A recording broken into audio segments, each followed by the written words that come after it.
못지않게 80%까지 빠지는 그런 참담한 그런 정말 해도 너무하게 빠지는 그런 경우가 생겼는데요.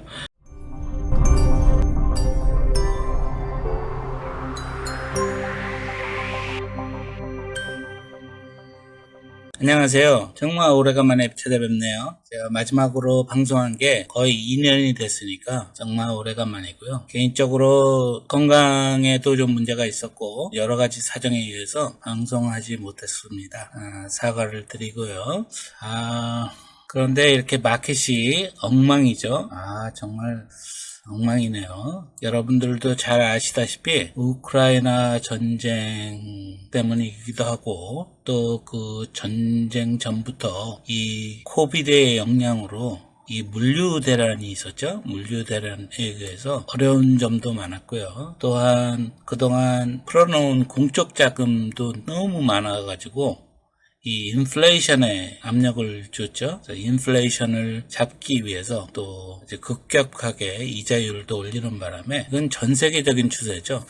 일본은 아직 올리지 않고 있다고 하는데 일본을 제외한 다른 EU나 다른 나라들은 연방준비위원회의 흐름에 따라서 계속 이자율을 올리고 있는 추세입니다. 그러다 보니 주식시장은 맥없이 지금 흘러내리고 있는 상황인데요. 여러분이 이렇게 차트에서 보듯이 지금 200일 이동평균선을 하방으로 돌파하고 특히 50일이 200일을 돌파하는 데드크로스가 남으로써 이 시장의 힘이 상당히 빠져 있다고 볼 수 있습니다. 그러면 지금 개별 종목으로 볼 때는 30% 40% 빠진 종목들도 하고요.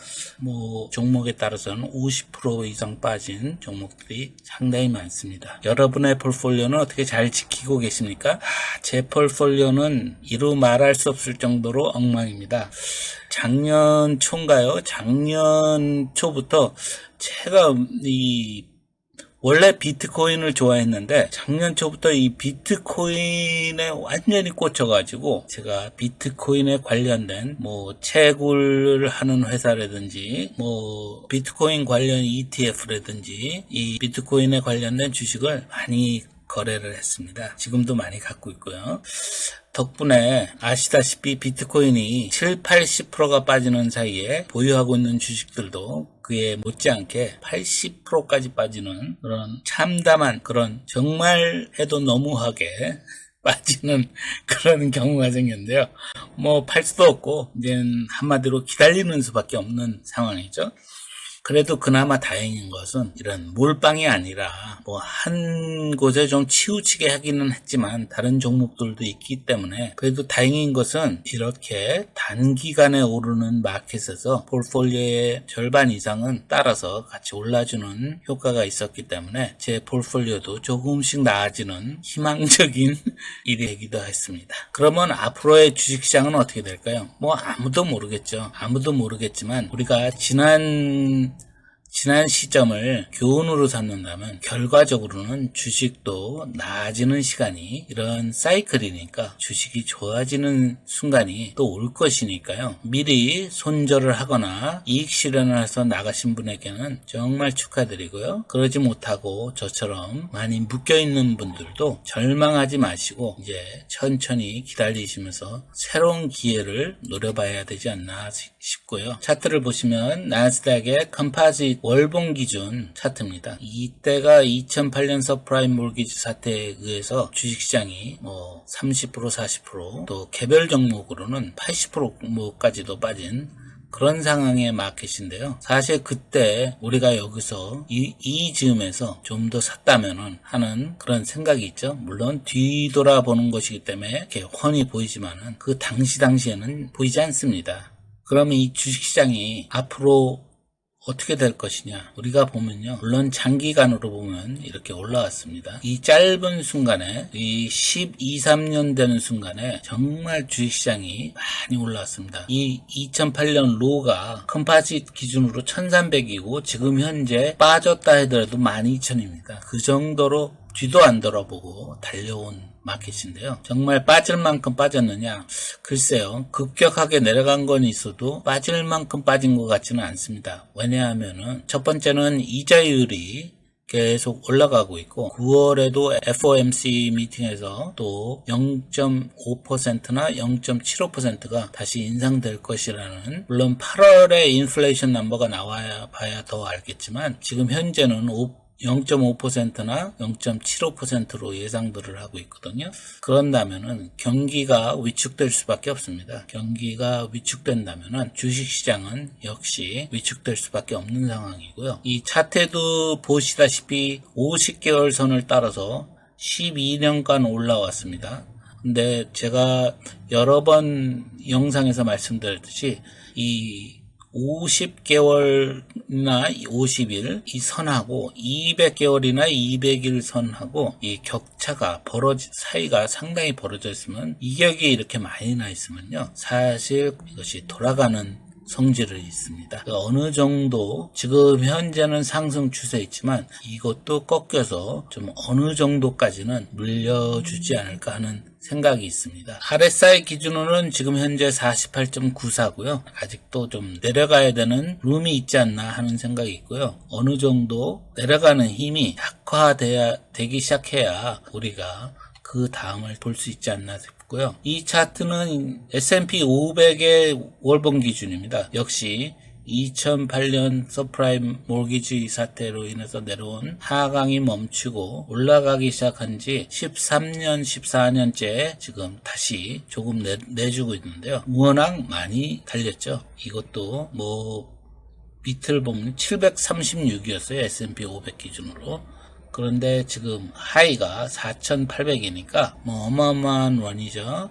이게 보통 개별 종목을 12년, 13년 가졌다고 해서 5배, 6배 되기가 그렇게 쉽지가 않은데, 하물며 전체적인 500개 회사를 묶어놓은 지수가 4배, 5배 올라갔다는 건 엄청난 원이었습니다. 그래서 물론 지금 현재 많이 빠져있는 상황이지만 전체적인 픽처를 두고 볼 때는 좀 더 빠질 수 있는 상황이 아닌가 싶고요. 아까 나스닥에서 보셨다시피 이 50개월하고 200개월 선이 이격이 상당히 넓어서 좀 더 좁혀지지 않을까 하는 그런 생각이 들고요. 이건 물론 개인적인 생각입니다. 이자율이 오름을 멈추고 어느 정도 횡보를 해야 우리가 조금 더 좋은 픽처를 기대할 수 있지 않나 싶고요. 당장은 이 내리막의 끝은 아직 오지 않았다고 볼 수 있고요. 이걸 데일리로, 그러니까 일봉으로 보면요, 급격히 하락했다가 200일 이동평균선에 저항을 맞고 다시 내려오고 있습니다.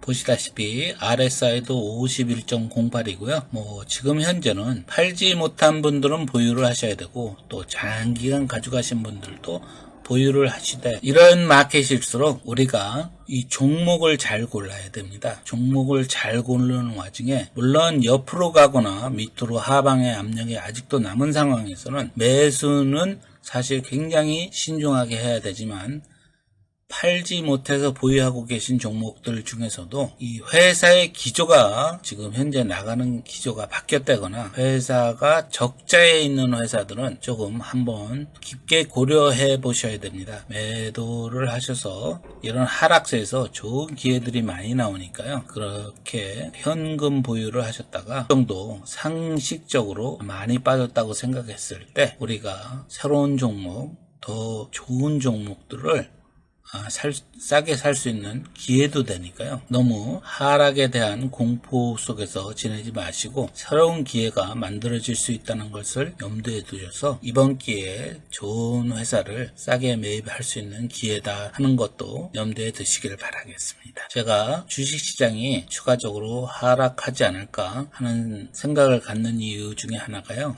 이겁니다. 이게 10년물 채권과 2년물 채권 그 사이에 이자율 변동을 보여주는 차트거든요. 그리고 이 뒷배경에 회색으로 나타난 이 바는요, 경제가 침체한 걸 보여주는 겁니다. 제가 여기서 주목하는 것은 이 제로선, 그러니까 10년과 2년 만기물의 이자율이 서로 다르지 않다는 거죠. 똑같다는 거죠. 그 제로선을 뚫고 밑으로 내려갔을 때 그 뚫고 내려간 것보다는 그 뒤에 뭐가 오느냐, 경제 침체가 오는 것을 이렇게 볼 수가 있습니다.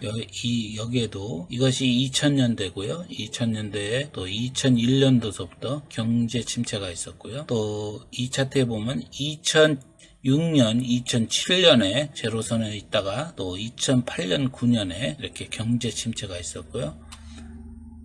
2020년은 아주 짧았기 때문에 그렇게 중요하진 않지만 지금 현재 차트의 시점이 이 제로선을 하방으로 뚫고 많이 내려가 있습니다. 그러면 지난번에 교훈을 보자면은 몇 달 뒤 혹은 1년 뒤에 이렇게 경제 침체가 오니까 제가 좀 그것을 걱정하는 것이고요. 경제 침체가 온다면 역시 주식시장에도 침체가 올 것이고요. 우리가 월봉으로 다시 볼 때 이 주식시장이 과연 700, 800에서 달려와서 4,800까지 왔는데 우리가 과연 4,000, 지금 현재 4,100인데 4,100이라면 충분히 거품이 빠졌느냐?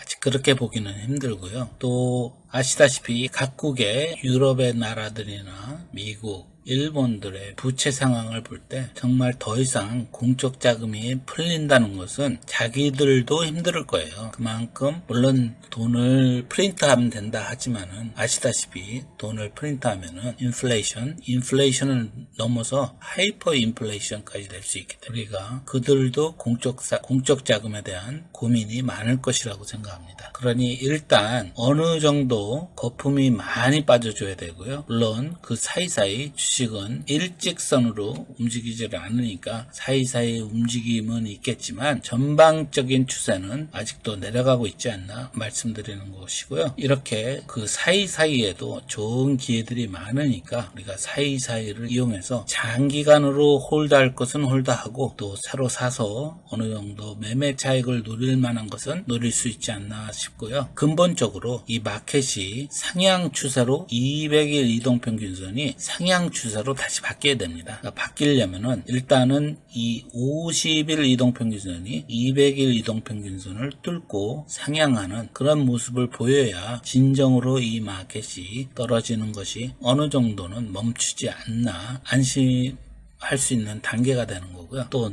바로 그렇다고 바로 넘자마자 모든 게 끝났다는 것이 아니고 우리가 지켜봐야 되듯이 데드크로스의 기간들을 지나고 어느 순간에는 다시 50일이 200일을 뚫는 골든크로스 시간이 올 텐데요. 완전히 넘어섰다고 하면은 그때서야 우리가 장기적인 매수 아니면 전적인 매수를 진행할 수 있지 않나 싶고요. 그 전까지는 우리가 극도로 몸을 사려야 되고 또 현금 보유 그런 것들에 대한 생각을 많이 해야 됩니다.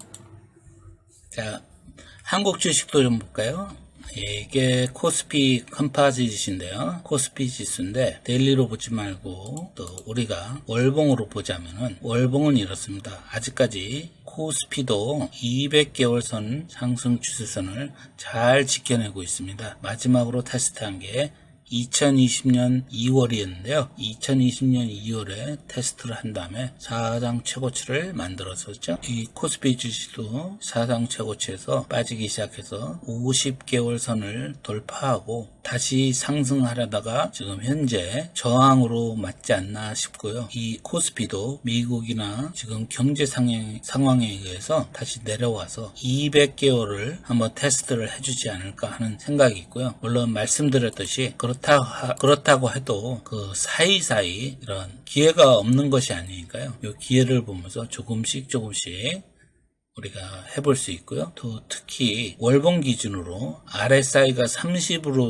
이하로 내려올 때는 우리가 서서히 조금씩 모아가는 장기적인 홀드도 가능하다고 할 수 있습니다. 지금은 급해지실 이유가 전혀 없고요. 무엇보다 현찰을 확보하셔야 됩니다. 늘 저는 현찰을 10%를 갖고 계시라고 레코멘드를 해드렸지만은 지금 현재 현찰이 전혀 없다 그럴지라도 실망하지 마시고 보유하고 계신 종목들 중에서 이런 의미 있는 반등을 따라오지 못하는 회사나 그 근본적인 문제가 있는 회사라면은 우리가 조금 손해를 보더라도 매도를 해서 현찰로 다른 좋은 투자의 기회를 살릴 수 있는 그런 준비를 해야 되니까요. 우리 모두가 하다 보면은 더 좋은 회사들도 많이 보유할 수 있지 않나 싶습니다. 우리가 종합적으로 볼 때 저의 짧은 소견으로 이 주식시장은 내리막을 끝나지는 않았다고 보고요. 두 번째는 우리가 그 사이사이에도 좋은 매수의 기회가 오니까 좋은 종목들을 좋은 가격에 매수할 수 있는 기회가 오니까 우리가 너무 보유하고 있는 것에 스트레스 받지 마시고 정말 스트레스 주는 종목들은 손털기를 해서 스트레스를 줄이시고 현금 보유를 통해서 이렇게 좋은 기회에 좋은 회사들을 좋은 종목들을 싸게 살 수 있는 그런 면도 있으니까요. 사실 이런 굴곡이 있을 때, 큰 굴곡이 있을 때 큰 돈들을 많이 벌립니다. 또 큰 돈들을 많이 벌고 이렇게 전부 다들 이 시장이 정말 보기도 싫을 때 이럴 때가 진정한 기회들이 오니까요. 너무 낙담하지 마시고 차분히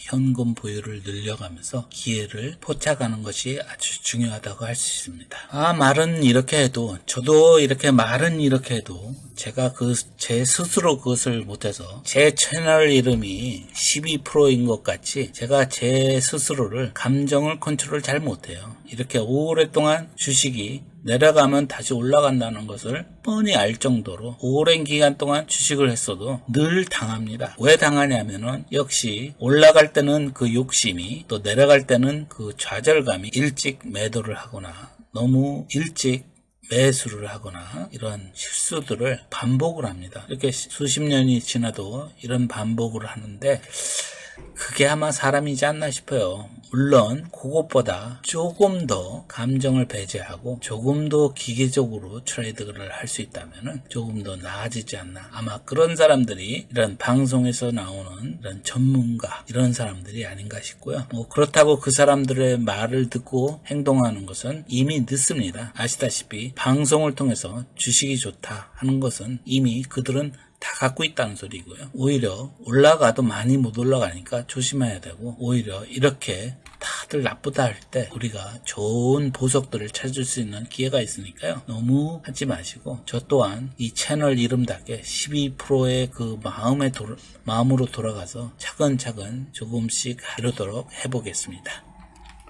이렇게 오래간만에 돌아와서 여러분들과 마켓도 보고 이렇게 차트도 보는 이런 시간을 가지게 돼서 굉장히 좋고요. 다시 한번 이렇게 여러분들과 소통과 하면서 이렇게 정보를 나누고 정말 우리 모두가 조금이라도 워런 버핏이나 이런 유명한 사람들처럼 정말 기계적으로 사고 팔고 모든 것이 다 될 수 있는 사람들처럼 할 수는 없겠지만 그래도 우리가 힘을 합쳐서 아이디어를 합치고 이렇게 경험을 논하면은 우리가 승률이 다만 1%라도 오르지 않을까 하는 희망이 있고요. 또 나눔 속에 우리가 어찌 보면 이것도 외로운 전쟁인데 우리가 동료들이 많음으로써 우리가 힘을 얻지 않나 하는 것이 있습니다. 앞으로 정기적으로 방송을 해야 되겠다고 생각은 하고 있고요. 좀 더 나은 컨텐츠를 위해서 좀 생각을 많이 하고 있었습니다. 여러 가지 생각하는 것도 있지만은 기술적으로 제가 아직 익히지 못해서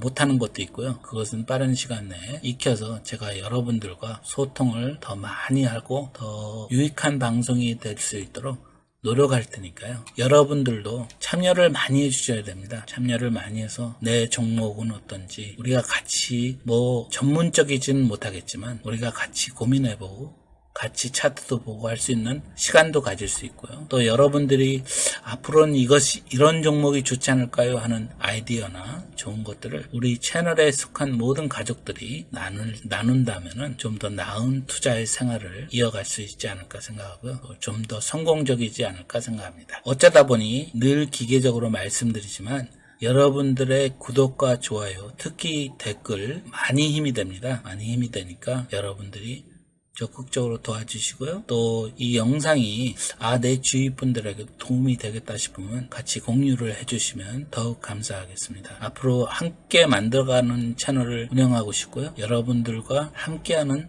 채널이 되겠습니다. 감사합니다.